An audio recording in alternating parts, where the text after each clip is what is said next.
President Trump addressed the nation saying hate has no place in America. In one voice, our nation must condemn racism, bigotry, and white supremacy. Hate, no place in America. The president also laid out a 5-point plan discussing what steps his administration will be taking, hoping to prevent these events from happening again. From having the FBI monitor the internet more closely to limiting violence in video games, something that was tried after the shooting at Columbine High School. The president also plans on having a bipartisan effort on reforming mental health laws, saying mental illness and hatred pulls the trigger, not the gun.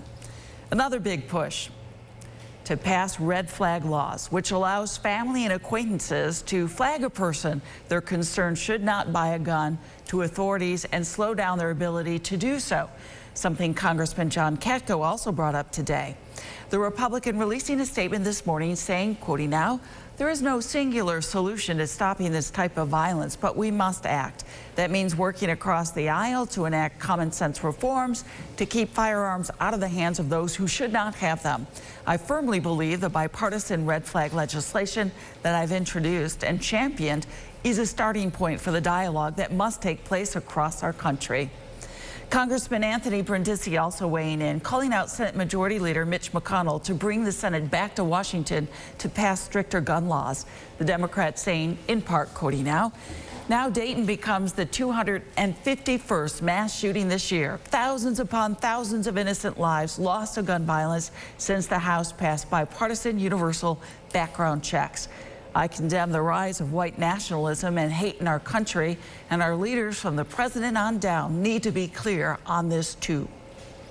Senate Democratic leader Chuck Schumer and Speaker Nancy Pelosi joining Brindisi's call to bring the Senate back to work. The Democrats releasing a joint statement saying in part, quote, "It took less than 3 hours for the president to back off his call from stronger background check legislation.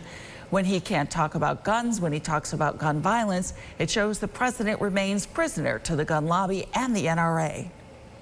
Governor Cuomo is not taking no for an answer when it comes to making dramatic changes to gun laws, and soon. He's urging the president to sign an executive order to ban assault weapons and large capacity magazines.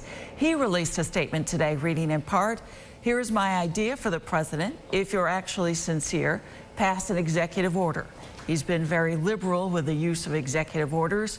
An executive order can't make the law, but let him make a statement. Pass an executive order that does what needs to be done.